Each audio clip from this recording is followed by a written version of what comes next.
Magandang morning mga kotsero, kamusta kayo? Sana ay ayos lang. Ngayong araw mga kotsero ay bumili ako ng isda. May naglako dito sa amin at ito ay nagkakahalaga lamang ng 100 pesos. Anong tawag sa isda na ito sa inyo mga kotsero? Dito sa amin, barlak. Sa ibang lugar, iba daw yung pangalan nito. Comment down below.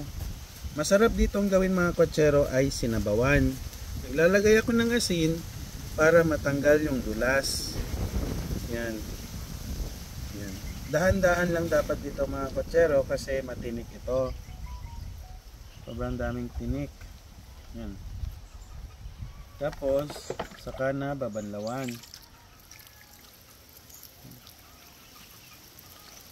Dapat dahan-dahan lang talaga dito mga kotsero kasi daming tinik. Madulas. Tapos saka ko na to hihiwaan.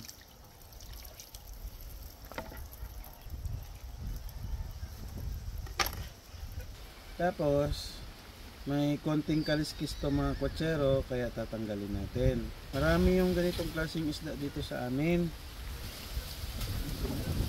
Dahan-dahan lang kasi mabilis lang naman tanggalin yung kanyang kaliskis. Yan.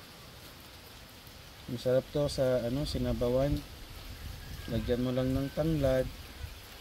Tapos kahit na.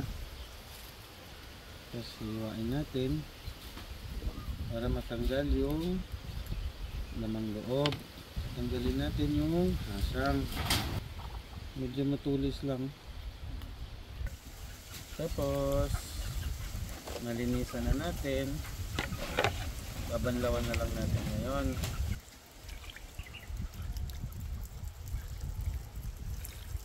Tapos hiwa-hiwain ko na to. Tapos itong mga balat ng mangga biodegradable. Boom! Ganun sa probinsya mga kotsero. Pinatapon lang yon. Last na.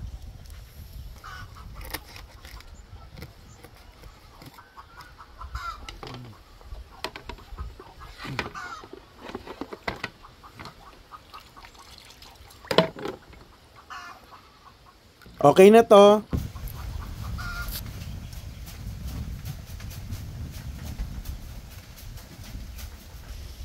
Kain tayo mga kotsero.